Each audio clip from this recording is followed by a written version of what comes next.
안녕하세요. 커피앤톡입니다. 오늘도 와주셔서 감사드리고요. 바로 사연 읽어보겠습니다. 안녕하세요.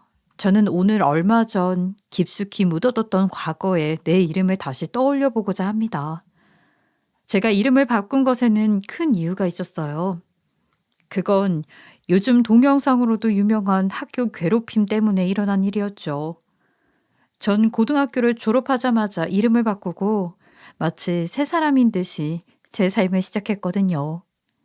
학교 괴롭힘이 무서운 게 뭔 줄 아시나요? 한참 인격이 형성되는 학창 시절에 당하기 때문에 피해자는 그때의 기억을 평생을 지고 살아야 한다는 겁니다. 말 그대로 죽을 때까지 고통스러운 일을 잊어버릴 수 없죠. 그래서 제가 선택한 방법이 과거의 나, 괴롭힘을 당했던 나를 기억 속에서 아예 없는 사람으로 만드는 거였고요. 그 과정이 정말 힘들었어요. 절대 쉽지 않은 일이었죠. 하지만 이제는 저도 용기를 내서 이야기해 보려고 합니다. 얼마 전에 일어났던 일로 인해서 이제야 그 시절 내 인생을 되찾게 되었거든요.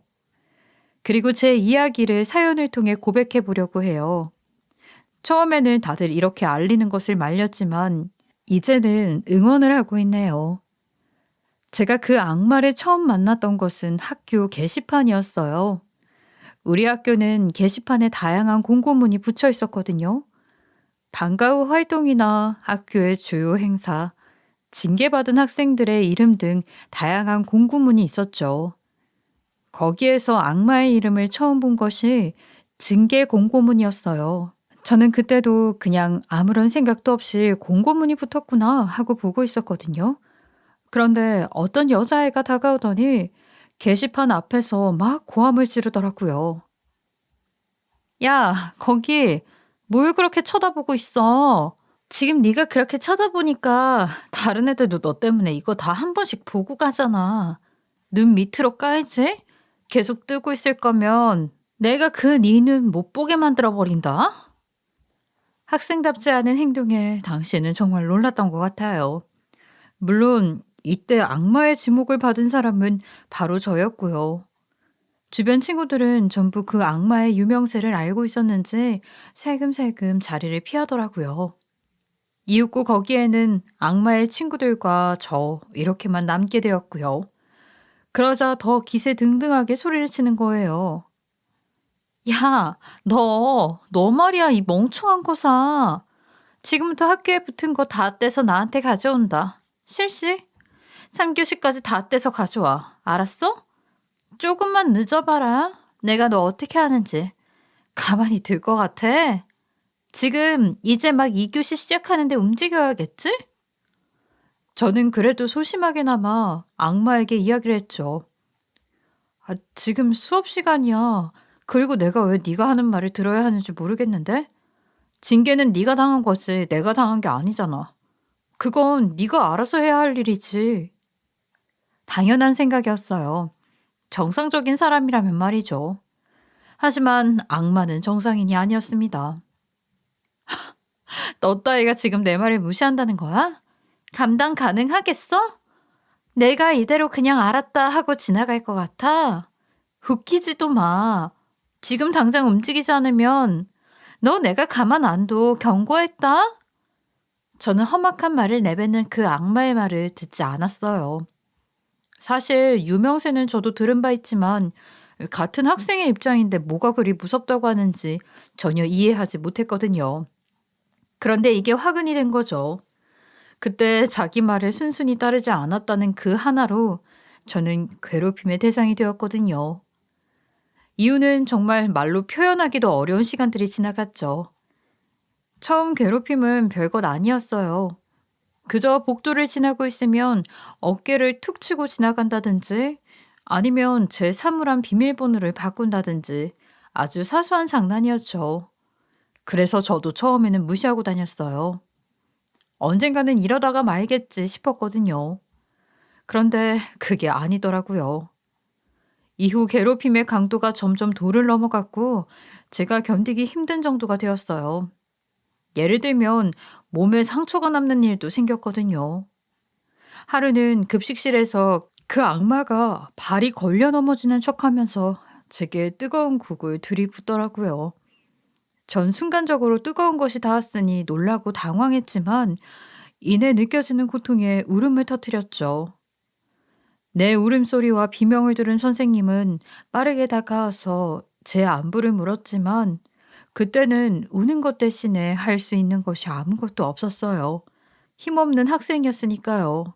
이것에 그 악마가 하는 행동이 멈췄다면 문제가 없었을 거예요. 하지만 악마는 더 도를 넘는 행동을 하기 시작했죠. 어느 날에는 종이를 자르는 척하면서 제 교복을 함께 자르는 날도 있었고요. 너무 추운 겨울날에는 제 교복을 가져가더니 쓰레기통에 버리고는 그 통 그대로 학교 소각장에 버리는 바람에 교복을 태워 먹은 적도 있었어요. 그 외로 이곳에다가는 차마 세세히 말할 수 없을 정도로 많은 일들을 겪었어요. 세세히 말을 하다 보면 들으시는 분들도 힘들어하실 것 같거든요. 그렇게 악마 같은 여자 동창의 행동이 점점 도가 넘어갔고 전 더 이상은 참을 수 없다는 판단에 부모님께 억지를 부렸죠. "엄마, 아빠, 나 더 이상은 학교 못 다니겠어요. 그때 말했던 그 친구가 자꾸만 절 못 살게 군다고요. 정말 학교에서 한순간도 있고 싶지 않아요. 제발 저 전학 좀 보내주세요. 제발요." 집에서 난동을 피우며 전학을 보내달라고 소리쳤지만 쉽게 전학을 갈 수 없었죠. 아버지의 직업이 걸렸거든요. "딸, 엄마도 너 그렇게 학교에서 당하는 거 가만히 두고 보고 싶지 않아. 일단 내가 선생님께 말해놨으니 졸업할 때까지만 조금만 참아보자. 너도 알잖니. 아빠가 공무원이라서 우리가 쉽게 움직일 수 없다는 거. 부모가 돼서 도움도 못 주고 미안하다, 딸." 제게 조금만 참아달라고 말하는 엄마의 말에 저는 아무런 대답도 하지 못했죠. 울먹이면서 말하는 엄마를 상처받게 하고 싶진 않았거든요. 하지만 도를 넘은 악마 동창의 행동에 제 옆을 지켜주는 친구들은 이미 사라진 상태였고 학교에서의 삶은 마치 지옥과 같았어요. 정말로 하루하루를 근근히 살아간다는 생각으로 보냈었죠. 그렇게 고3이 되어 수능을 치고 대학에 입학해 모든 것이 끝날 것이라고 생각했던 그날 또 하나의 사건이 저를 기다리고 있었습니다. 바로 제가 대학교를 가는 도중에 탄 버스 안에서 교복을 입은 학생을 보고 졸도를 해버린 것이었죠. 이전에는 이런 일이 없었기에 가벼운 마음으로 출발했던 대학교 첫 발걸음이었는데 한순간에 세상과 단절되는 첫 발걸음이 되어버린 거예요. 제 생각으로는 이제 그 악마를 안 봐도 된다는 안도감이 들었는지 몰라도 제 뇌는 그 기억을 잊지 못하고 있었던 겁니다. 그래서 얼굴을 안 보고 그저 평범하게 살아도 되는 일상조차 보낼 수 없게 된 거죠. 그날 제가 쓰러졌다는 소식에 하얗게 질린 얼굴로 달려온 엄마를 지금도 저는 기억하고 있습니다. 엄마는 한숨에 달려온 탓에 거친 숨소리를 내뱉었지만 저를 꽉 안아주면서 이런 말을 했죠. "딸, 우리 예쁜 딸, 네가 어디가 모자란다고 이런 일이 일어나게 됐는지 다 이 못난 부모의 탓이다. 우리가 너한테서 일상을 빼앗은 거야. 네가 처음부터 힘들다고 했을 때 무리하더라도 전학을 시켜줬어야 했는데 미안하구나. 이 엄마가 꼭 너한테 새 삶을 살 수 있게 해줄게. 우리 딸이 더 이상은 그 나쁜 학생 때문에 피해보는 일이 생기지 않도록." 엄마에게는 죄책감이 생겼던 거예요. 제가 힘들다고 제발 전학을 보내달라고 했을 때 전학을 보내지 못한 일이 말이죠. 얼마나 큰 죄책감으로 남았는지 저를 꽉 안은 품 안에서 엄마의 떨림을 느낄 수 있을 정도였으니까요. 이 일로 인해서 부모님은 전보다 더 분주해졌고 하루는 저를 데리고 어디론가 향하더군요. "딸, 이제 전과 같은 고통은 겪지 않아도 괜찮아. 엄마가 개명 신청해 놨다. 지금의 너는 완전히 버리고 새 출발을 하는 거야. 알겠지? 그리고 우리가 무리해서라도 널 외국으로 보내줄게. 네 그 긴 기억이 한국에서 생긴 것이라면 한국이 아닌 곳에서 그 기억을 잊으면서 살아가렴. 절대 두려워하지 말고 살아. 네 뒤에는 항상 부모라는 이름의 든든한 지원군이 있으니까. 그동안 바빴던 모든 것이 바로 저를 외국으로 보내기 위함이었던 거예요. 그리고 저보고 다른 이름의 새 삶을 살라며 계명을 신청해 주었고, 저는 그런 부모님께 감사한 마음에 과거를 버리고 다른 삶을 시작하기로 마음먹었죠. 그렇게 외국으로 간지 얼마 지나지 않았을 무렵이었어요. 자유로운 생활을 즐기던 것도 잠시 집에 도둑이 들어서 위험한 상황에 노출이 되는 일이 생겼죠. 다들 아시겠지만 외국은 한국과 달리 치안이 그리 좋지는 않았거든요. 만약 제가 이때 남편을 만나지 않았더라면 저는 새 삶조차 즐기기 어려웠을 겁니다. 이때 한인의 학생 대표로 있었던 남편이 제게 많은 도움을 줬거든요. 남편이 되기 전에 이 남자가 가장 먼저 제게 해준 일은 바로 따뜻한 배려였죠. 먼 외국 땅에서 힘드셨죠? 그쪽 부모님은 쉽게 올 수 없는 상황인가요? 일단 상황이 여의치 않다면 저희 집에서 당분간 머물러도 괜찮습니다. 저 여자 탐하고 그런 나쁜 남자 아닙니다. 믿어도 돼요. 자신은 절대 여자를 탐하는 사람이 아니라면서 계속해서 저를 달래주며 같이 있어주려는 남편. 정말 이때 그가 없었다면 남은 제 인생은 어떤 삶으로 보내게 됐을지 상상도 하기 싫으네요. 아무튼 이렇게 저를 성실하게 챙겨주던 남편은 나중에는 본인이 살던 집 근처로 이사까지 도와주었죠. 이런 남자에게 반하지 않은 여자는 아마 없을 거라고 생각해요. 그래서 저도 남편과 결혼까지 하게 되어 지금까지 함께 재미있는 삶을 보내고 있고요. 하지만 그렇게 결혼한 남편이라고 해서 내 과거의 일을 털어놓는 것은 쉽지 않더군요. 남편은 얼마 전에 일이 있기 전까지는 제가 과거에 개명했다는 사실도 몰랐거든요. 부모님도 그에 관해서는 저와 의견이 같았고요. 기억해, 딸. 우리는, 나는 이제 네가 말하는 그 이름은 알지 못하는 사람이야. 모르는 사람이라는 말이다. 그러니 너도 그런 사람은 없다고 생각하고 지금 남편하고 잘 지내봐라. 알겠지? 괜히 상처 들쑤실 필요 없다. 단호하게 못을 박듯이 말하는 부모님.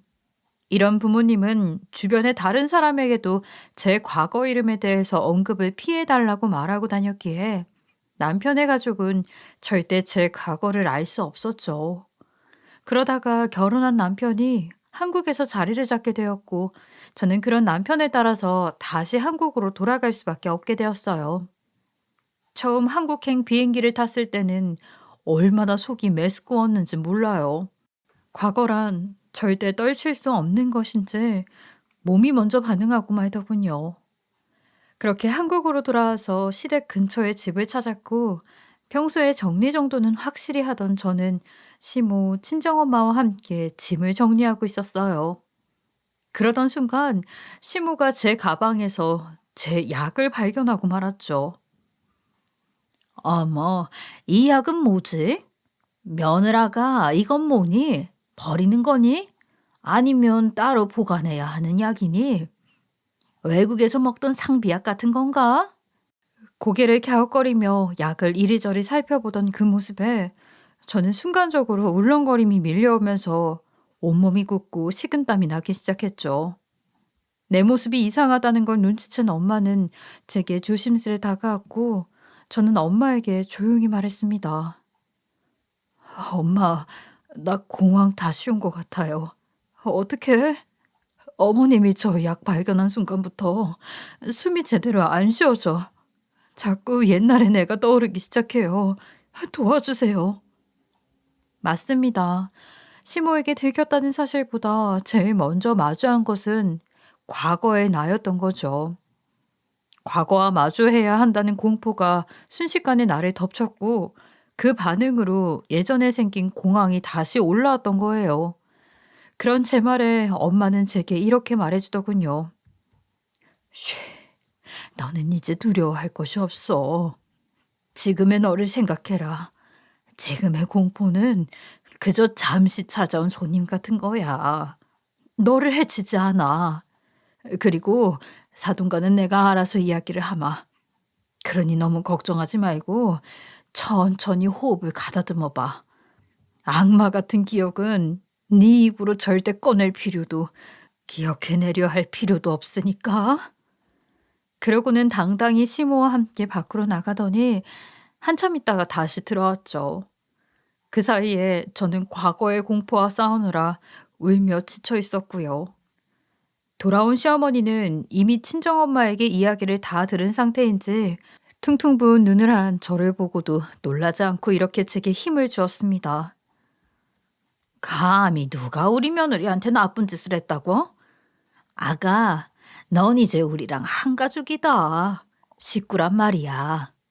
그러니까 누가 또 그러면 다른 사람 말고 나한테 바로 말해라. 그런 나쁜 것들은 절대 봐줄 필요가 없어. 알겠니?" 저를 천천히 달래가며 한편으로는 제 손을 꽉 잡은 시모의 태도에 고마움을 느꼈어요. 물론 이 상황을 자세하게 설명해 준 친정엄마에게도요.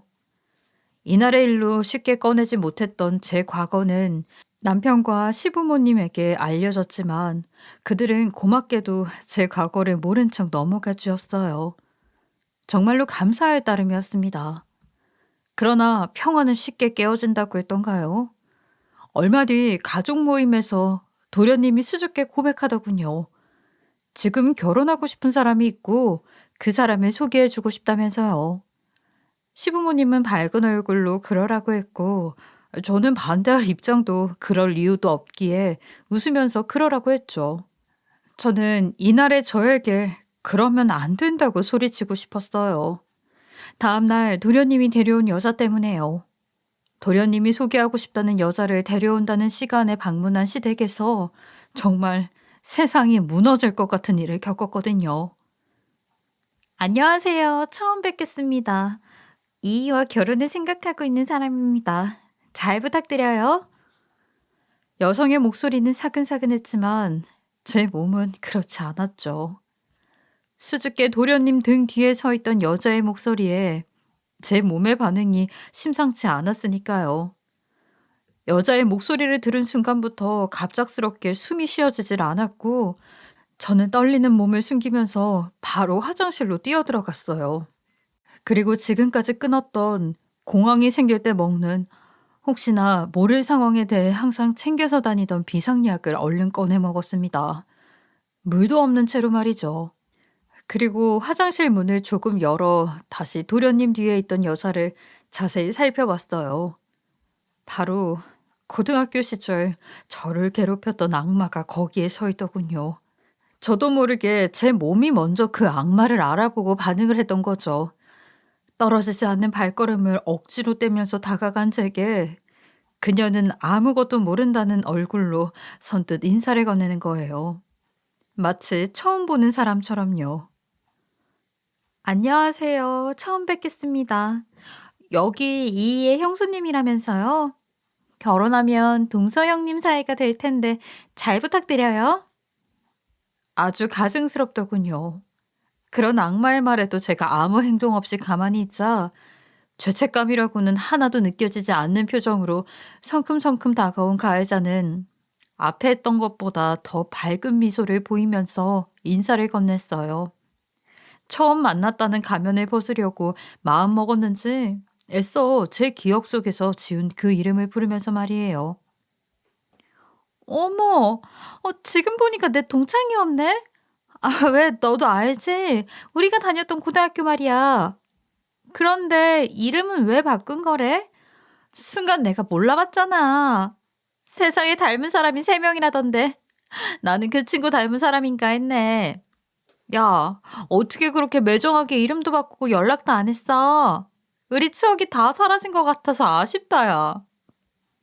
친하게 저를 부르며 다가온 그녀는 저를 껴안으며 소름 돋는 조용하고 낮은 목소리로 제 귓가에 이렇게 속삭이더군요.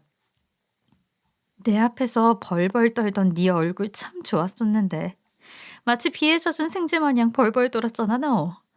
그땐 우리가 학교라는 테두리 안에 있어서 교복 말고는 아무것도 피해본 게 없었지? 이제는 우리 둘 다 사회에 나왔으니 나 다른 것도 태워버릴 수 있어? 어때? 다시 옛날 생각나게 해줄까? 내가 동서라고 해서 괜히 꼽주겠다 용 쓰지 말고 그러다가 뭘 태워먹고 그 자리에서 오줌 쌀 수도 있으니까 내 말 알지? 그러니까 우리 고분고분하게 말 잘 듣자 친구야. 거의 협박조로 말하는 그녀에 저는 한마디 반론도 하지 못한 채 그 자리에서 굳어버렸죠. 그러고는 같이 식사하자는 도련님의 말도 내팽개치고 그 자리를 도망치듯 빠져나왔습니다. 집으로 돌아온 저는 곤두박질 치는 심장을 진정시키기 위해 무척이나 노력했어요. 눈에서는 계속해서 눈물이 흘렀고 그런 눈물을 닦느라 정신이 없었죠. 그렇게 얼마나 울었을까요? 우는 것조차 억울하기 시작하던 그때 시어머니가 우리 집 문을 열고 들어오는 겁니다. 시모는 그 악마의 앞에서는 우리 대화를 듣지 못한 척하고 있었을 뿐 그 악마가 했던 말을 다 들었던 거예요. 그리고 앞으로 저를 괴롭혔던 그 악마에게 어떻게 복수해 줄 것인가 제게 설명해 주더군요. 아가, 아까 나도 들었다. 새로 집에 찾아왔던 그 애. 아니, 그 악마 같은 년. 그것에게 우리 금쪽 같은 아들을 줄 순 없지. 그리고 내 며느리 자리를 줄 수도 없지. 어찌 보면 지금 이렇게 만난 것이 행운일 수도 있어. 어렸던 너는 힘이 없었지만 지금은 다르잖니. 지금 네 손에는 창과 방패가 많이 주어져 있단다. 그러니까 그 눈물 뚝 그치고 앞으로 있을 계획에 대해서 이야기하자꾸나. 그렇게 앞으로의 간략한 계획을 시모에게 전해들었고 저는 금세 눈물을 그칠 수 있었어요. 제가 빠르게 눈물을 그치고 안정을 찾기 시작하자 시모는 저를 다독여주며 이렇게 말하더군요. 그래, 이제 좀 진정한 것 같구나. 앞으로 있을 일에 네가 직접 나설 필요는 없다. 나랑 사돈이 알아서 다 해결하마. 그러니까 넌 마음 편안히 먹고 있어.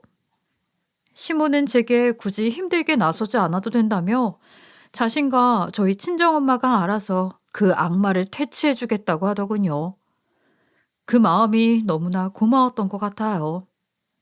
하지만 시모가 제게 말하던 것과는 달리 이상하게도 도련님과 악마 동창의 결혼식에는 아무런 차질이 없었고 그저 순탄하게 진행이 되었죠.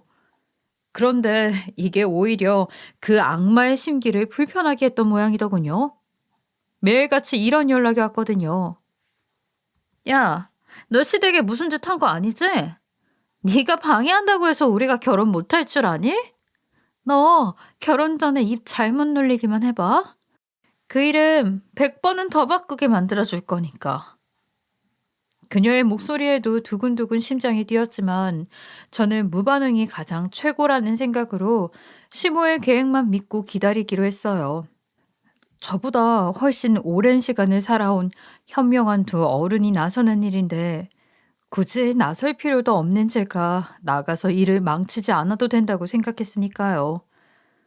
시모와 친정엄마를 믿고 기다리자 싶었죠.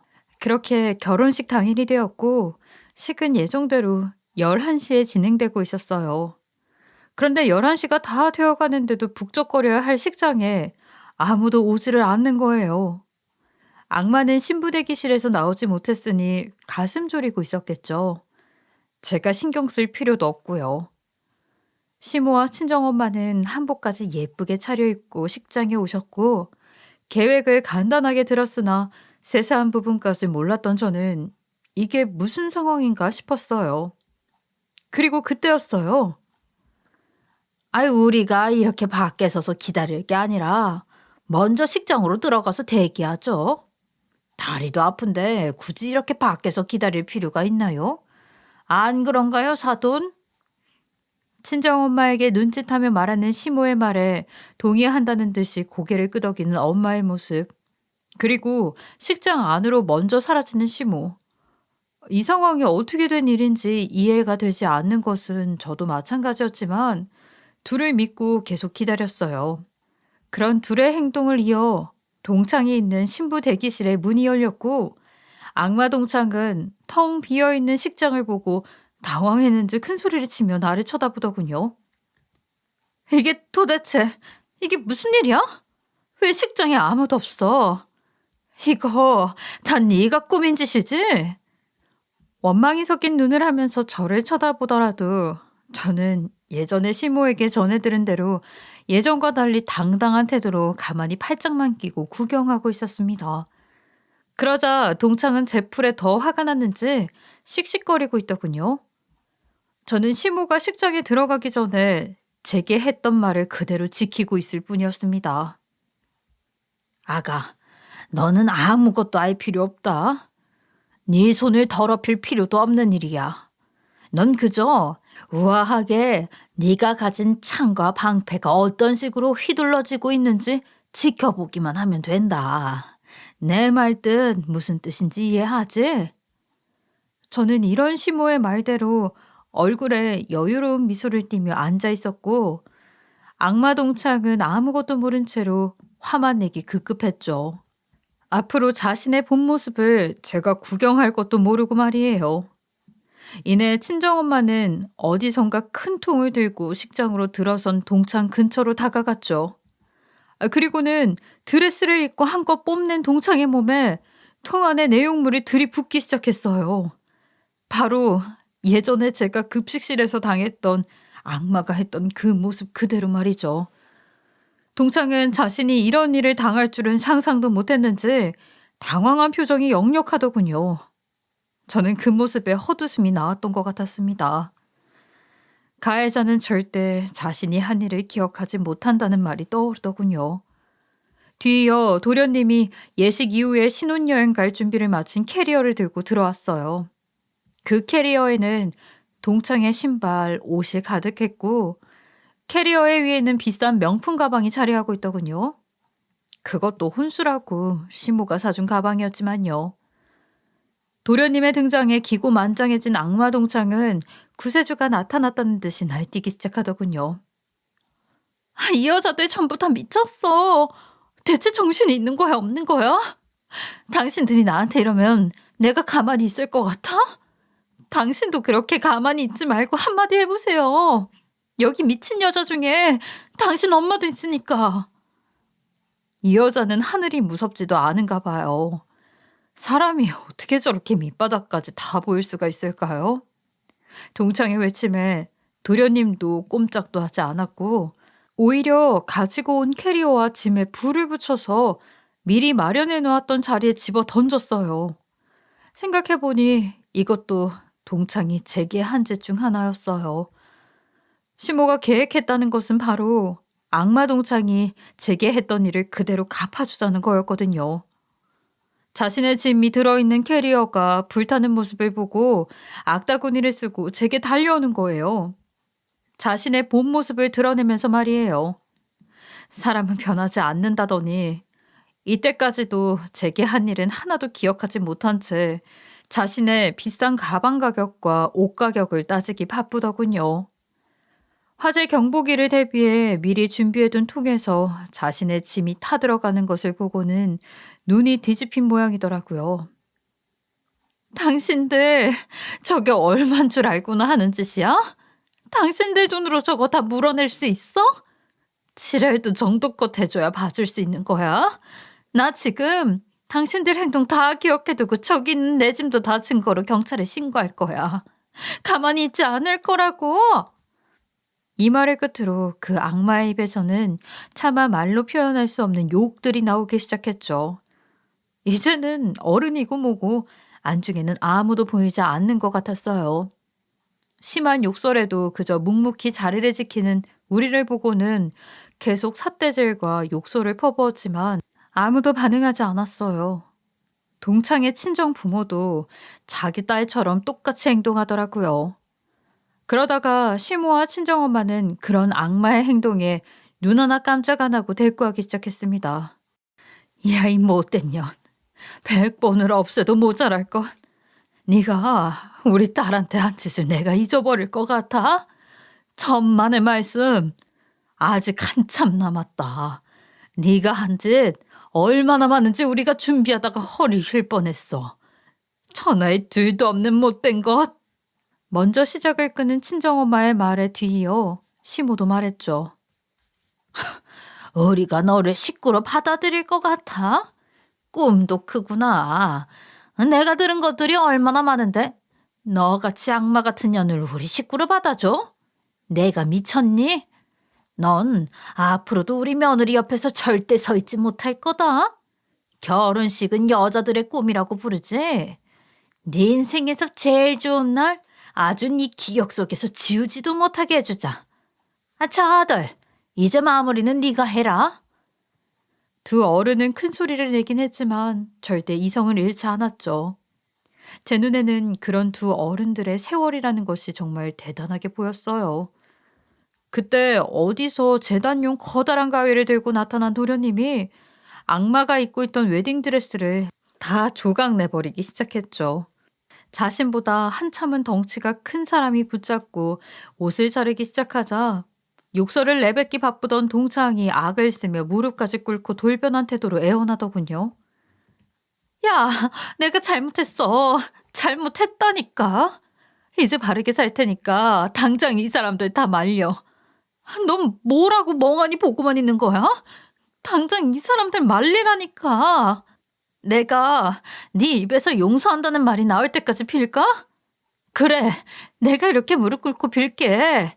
빌 테니까 빨리 이 정신 나간 사람들 좀 말려주라고. 참, 사람 사는 게 뭔지. 피해자에게는 잊지 못할 아픔을 남길 땐 언제고 이제 와서는 용서할 때까지 빌겠다는 모습이 가소롭게 보이더군요. 내가 이런 사람 때문에 과거를 잊지 못하고 그렇게 힘들게 살아왔나 싶기도 하고요. 어이가 없었죠. 그러나 전 이 악마 동창을 용서해 줄 마음이 전혀 없었기에 고개를 돌리고 못 본 척, 들리지 않은 척 했어요. 그러자 이내 도련님의 입에서 큰 소리가 흘러나왔죠. 너란 인간 정말 질린다. 내가 너란 사람의 어디를 좋게 보고 결혼을 생각했는지 모르겠어. 내가 네 가증스러운 가면 뒤를 모를 것 같아? 이미 우리 엄마 형에게 다 들었어. 알겠어? 네가 이렇게 용서를 꺼내기엔 이미 늦었다고. 네 가짜 얼굴에 우리가 속을 것 같아? 절대 안 속아 이젠. 단 하나 믿었을 아군인 도련님마저 등을 돌리고 자신을 대하자 하늘이 무너진 표정을 하더군요.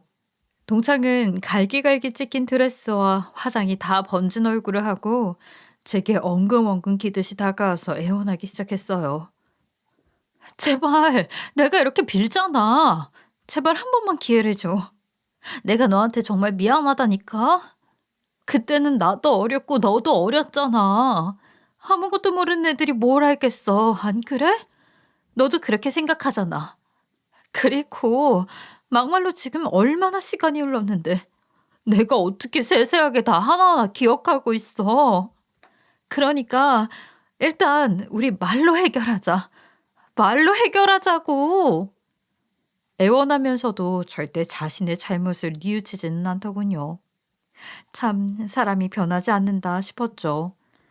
그렇게 텅 빈 식장에서 울고불고 하는 동창의 모습을 보니 마치 꿈에서 보던 한 장면 같더군요. 과거에 지독하고도 끔찍했던 악마는 예전에 저보다 더 슬프고 더 처참해 보였으니까요. 더 이상 바닥은 없는 것 같아 보였죠. 그리고 사실 제가 이런 복수의 장면을 볼 수 있을 거라고는 꿈에도 생각하지 못했거든요. 저라는 사람은 내 한 몸 지키기 바빴고 과거의 아픈 기억은 나를 좀먹는 것이었으니까요. 하지만 이렇게 빈다고 해서 절대 용서해 줄 마음은 눈꼽만큼도 들지 않았습니다. 과거에 저를 묻게 만든 저 가해자를 절대 용서할 수 없었죠. 옛날에는 당하고 피하는 것이 상책이라고 생각했고 그 방법밖에 없었지만 이제는 아니니까요. 제 옆에는 이렇게 든든하게 서서 제 편이 되어줄 사람들이 시댁 식구들까지 옛날과 달리 2배로 늘었으니까요. 그래서 그 악마 동창에게 말했죠. 내가 왜 너를 용서해야 해? 가해자는 피해자의 입장을 조금도 이해하지 못한다지. 네가 딱 그 꼴이야. 네 괴롭힘으로 내가 얼마나 힘든 시간을 보내왔는지 넌 조금도 이해하려고 하지 않잖아. 지금도 봐. 결국 네가 괴로우니까 나한테 용서를 빌고 이 순간을 무마하려고 단지 피하고 싶어서 일회성으로 용서를 비는 거잖아. 난 절대 너를 용서할 수 없어. 당신이 내 과거를 사과한다고 해서 받아줄 마음도 없고 내가 줄 수 있는 마지막 기회는 단 하나야. 우리 가족 앞에서 꺼지는 거. 우리 착한 도련님, 시부모님, 우리 가족 내 남편 모두의 눈앞에서 사라지는 거야. 그리고 너희 부모님하고 너희 친인척들도 이 모습을 보고 본인 딸이 얼마나 악마인지 알아야 되지 않겠니?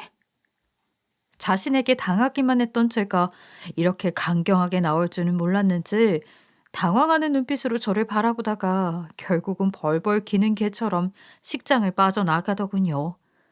누더기가 된 드레스를 입고 말이죠. 그리고 전 겨우 지탱하고 있던 몸에 힘이 빠져서 그대로 주저앉고 말았고요. 속에만 있던 진심을 꺼내는 일이 제겐 무척이나 어려운 일이었거든요. 그러자 제 뒤에 있던 든든한 나의 창과 방패가 되어준 가족들이 제 곁으로 다가왔어요.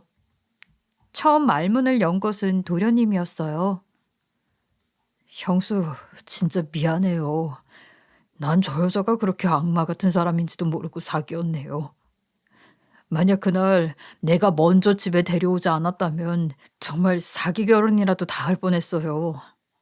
그리고 내 행동으로 인해 형수님의 힘든 과거를 끄집어낸 것 같아서 정말 미안합니다. 내가 뭐라고 빌어도 형수가 내게 뭐라고 화를 내도 넘어갈 수 없는 문제라 생각합니다. 정말 죄송합니다, 형수. 역시 다정한 모습은 형제가 똑같더군요. 남편도 저에게 이런 다정한 모습을 보였었는데 제가 이 착한 도련님에게 뭐라고 할 수 있겠나요? 그저 괜찮다고 답할 수밖에 없었죠. 괜찮아요, 도련님. 도련님이라고 어떻게 사람 속을 다 알 수 있겠어요. 그래도 그날 집에서 마주친 것은 천만다행이라고 생각해요. 만약 서류에 도장이라도 찍었어 봐요. 그땐 물리기도 힘들고 저도 헤어지라고 말하기도 어려웠을 테고요. 전 오히려 지금 상황이 더 다행이라고 생각해요. 그러니 도련님이 너무 미안해할 필요 없어요. 제게 사과하실 필요도 없고요. 우리의 훈훈한 모습을 지켜보던 시어머니와 친정엄마도 제 옆에서 한마디씩 거들어 주었죠. 며느리 말이 맞다. 네가 잘못한 게 뭐가 있어? 그 나쁜 년이 꼬리 살랑살랑 흔들면서 너를 꼬여낸 게 잘못이지. 그리고 사람 속이 시커멓다고 아이 우리가 뭐 속을 꿰뚫어 볼 수나 있기나 하든. 그러니까 그냥 너는 그 마음으로 네 형수한테 잘하면 되는 거다. 우리 딸이 과거에 힘든 일이 있었지만 그렇다고 해서 이런 일에 무너지는 약한 아이는 아닙니다. 제가 그렇게 키우지 않았어요. 사돈네 식구들도 정말 감사합니다.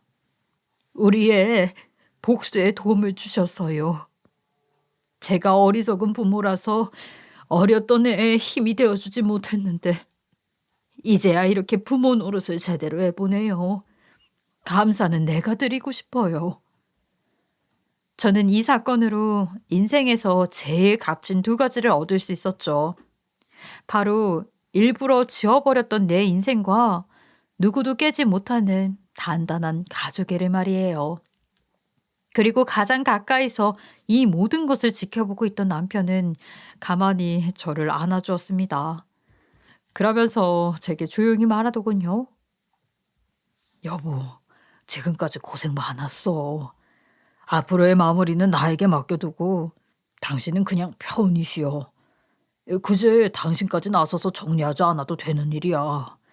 당신이 받았던 고통과 피해 보상 내가 그 악마한테서 다 받아올 거야. 두고 봐. 마무리는 자신의 손으로 짓겠다는 남편.